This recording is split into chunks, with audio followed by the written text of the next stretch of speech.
Hello, welcome to Picture It. I am your host, Sibs Jolie. This is your favorite entertainment program that brings you inspiring stories that can just nudge you to challenge yourself. Today I'm sitting with a phenomenal man. Many of us know him with different titles. Some call him engineer, others call him pastor, and for some, he's just Tinashe. So please help me welcome engineer, pastor Tinashe Zinyemba. Hi, Sibo. How are you? I'm fine, thank you. Welcome to the program. Thank you so much for having me here. It's an honor. Okay. I would like to ask you to introduce yourself in the way that you prefer, really. Okay, thank you so much. How I prefer? Well, to be honest, I'm much of a titles person. The name is Tinashe Zinyemba. I am an engineer. That's my profession. And I am a pastor. But even more so, currently I'm in business as well. Currently running a company that focuses on the technical side of things. So I think that's not in a nutshell. I'm a father, I am a husband, but most important of all, I am a Christian. Okay. Oh, that's a mouthful, hey? You don't prefer titles, but you do have a long one. Yeah. So we would like to know more about you. Please tell us your journey, what makes you who you are, some of the experiences that have shaped your personality. Oh, wow, that's a tough one. Okay. Because so many things. I think in life, there are stages that you go through. And looking back at each particular stage, you see different things that have shaped your life. My life is a short one, really. I mean, born just soon after independence, Zimbabwe independence, 82. My father passed away 83. So since then, I haven't had a father in my life in terms of a physical father. My mother then remarried. So I've got siblings, older and younger. So I think the first thing that shaped my life is the fact that my father, physical father, is not present. Then at a young age, I got saved or got to know the Lord when 1989, when I was 7 years old. I think that was a turning point when I look back now. Not that when it happened, it wasn't a dramatic thing, but something was touched in my heart. I stayed with an uncle of mine, my mother's brother. I think he also played a part. I mean, just for a few years, I think 2 years at most, grade 5 and grade 6. I wasn't staying in Harare. I stayed in Bulawayo. That played a significant part, being in a place where people speak a different language from you. Shona in Harare, in Bulawayo, it's Ndebele.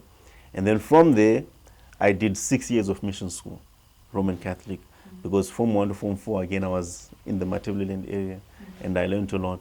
So I can say for me, one of the things that is about me is I hardly look at the surname of a person because of how I grew up. Most of the homes that I stayed with, whether it was an uncle, an aunt, or something, I would be the only Zinyemba in the home. So because of that, I tend to not look at someone's surname, and I'm quite encompassing of anyone, whoever you are. And then also the fact that you live in different places. I try not to be complicated and try to be very accommodating. So, yeah, like I said, I mean, interesting. Look at each stage. There's so many things that I can say, but yeah, then going to school, university education, did engineering, also then went to do masters. I look at my career life, mixing and mingling with certain individuals who have shaped my career to some extent. And then my church life, which I think is the most significant part of my life. Men like Bishop Tudor Bismarck, who I started knowing when I was still a teenager. He's definitely shaped my life in a lot of ways.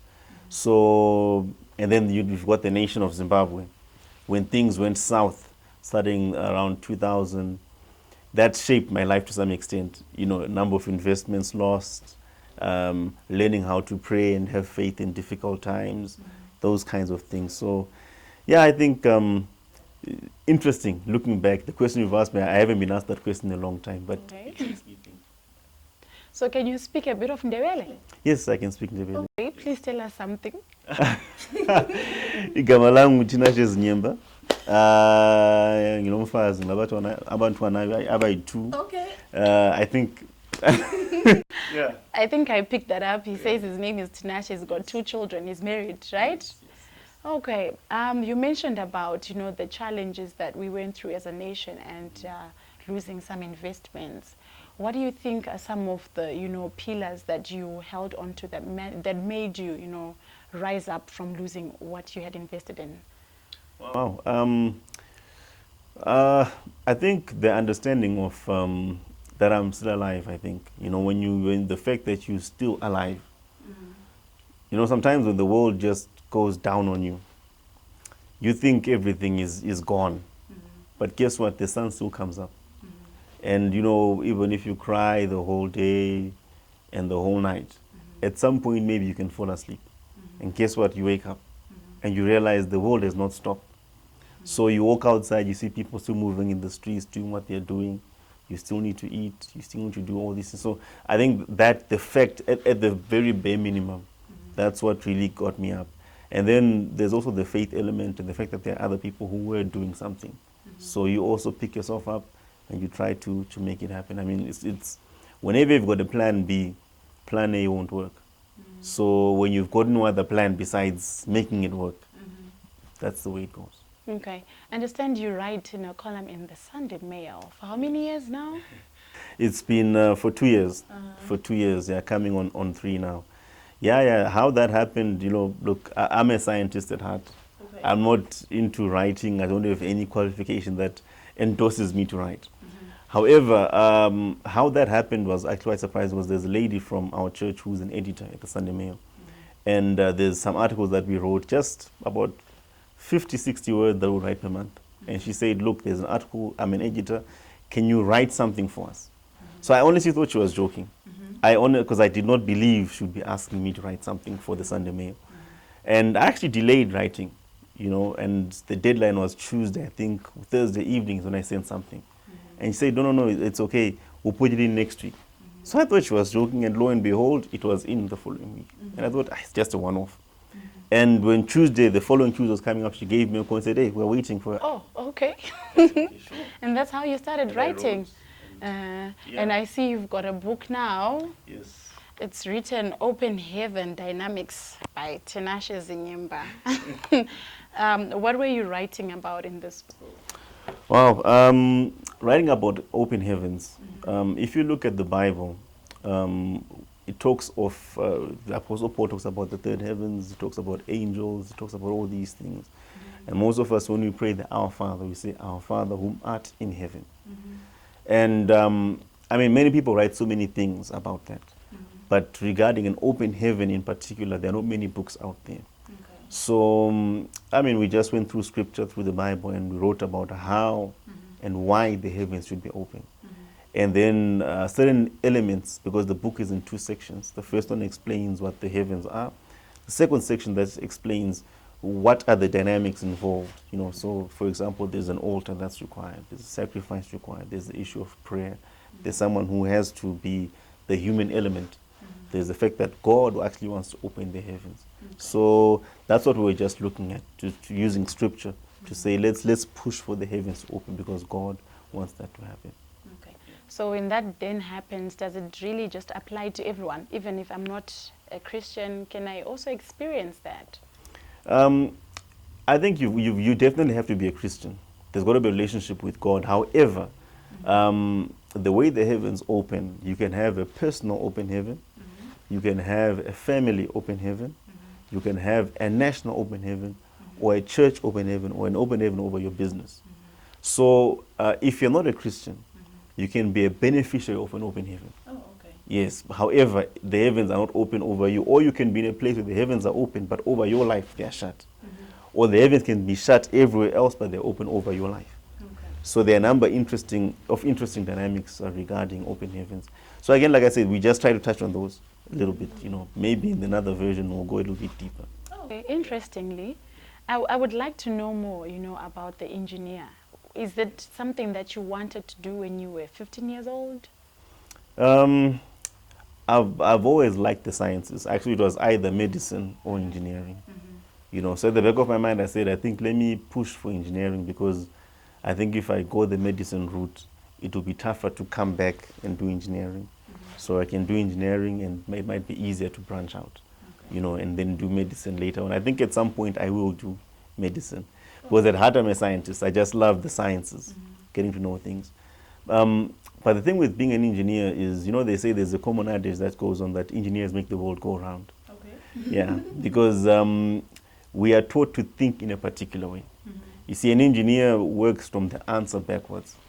Because someone comes and says, I want this house that looks like this, like this, like this, or I want power of this kind, or I want this kind of shortage. So you've got to work from the answer backwards. So you think solutions, you think problem solving, you think in that kind of way. So when I did engineering, yes, I wanted to do either engineering or medicine. And yeah, it's a great profession. Okay. And there's so many dynamics to it, and I like it. Okay. There's this one question that you actually ask. I think you're a very futuristic person. Okay. Yeah. that's just my opinion.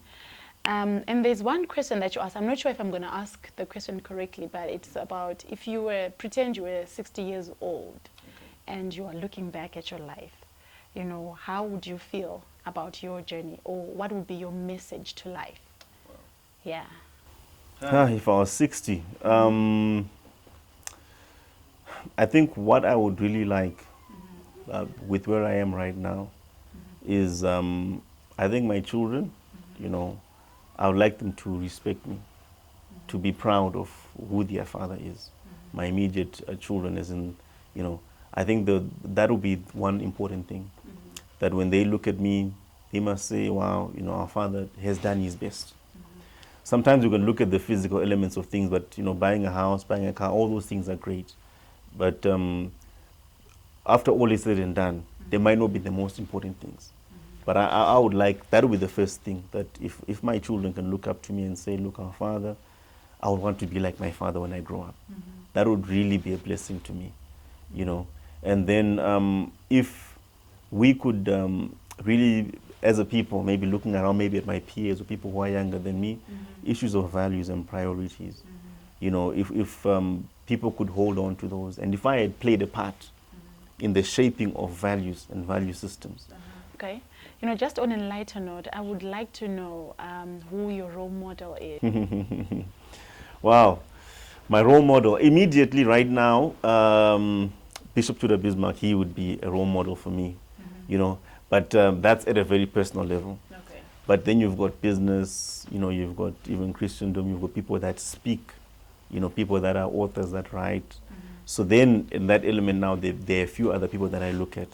You've got the obvious one, your Strive Masiwa.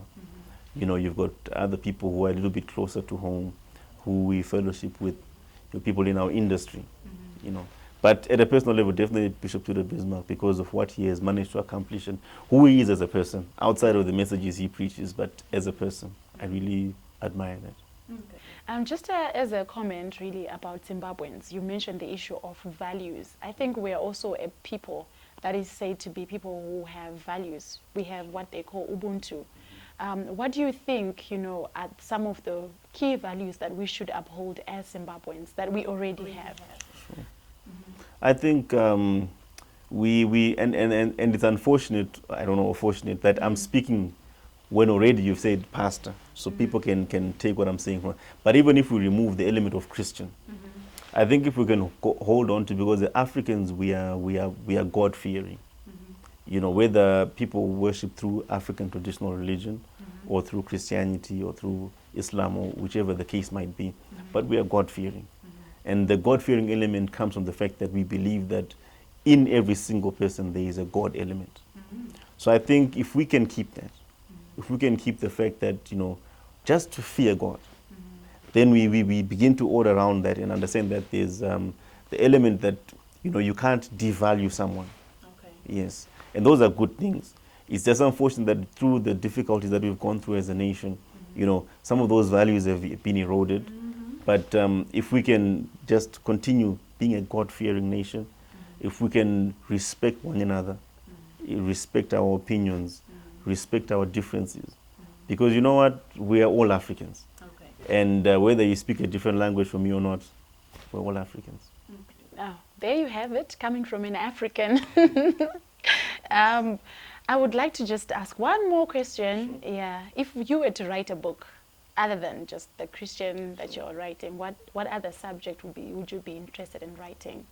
Oh, sure. I'm actually writing another book on leadership. Oh, okay. So leadership is one thing that I'm passionate about. I believe in empowerment, and I believe in leadership, that all of us are leaders. All of us should go somewhere. In fact, if I was to meet a younger version of me, one of the things I would tell him is, you need to believe in yourself a bit more. Okay. Believe in yourself. That instinct, trust it. And sometimes it's just because we don't know how to structure it.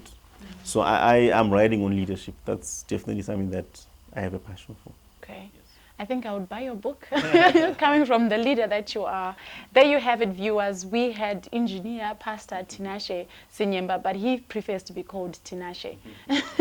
And he was just sharing with us about his life journey. And I believe that you caught something quite interesting from him. And just before he leaves, I would like to just ask him to give us just one favorite quote. One favorite quote. Yes. Wow, I've got so many rushing through my mind. Because you know what, we might forget everything else that you taught us, but we want to remember one thing from you. I'm trying to think. I actually have some of my own, Yeah. that I'm writing down. But I think one that I can say is, in life there are two kinds of pain you'll feel. Okay. Yeah. There's the pain of regret, and there's the pain of discipline.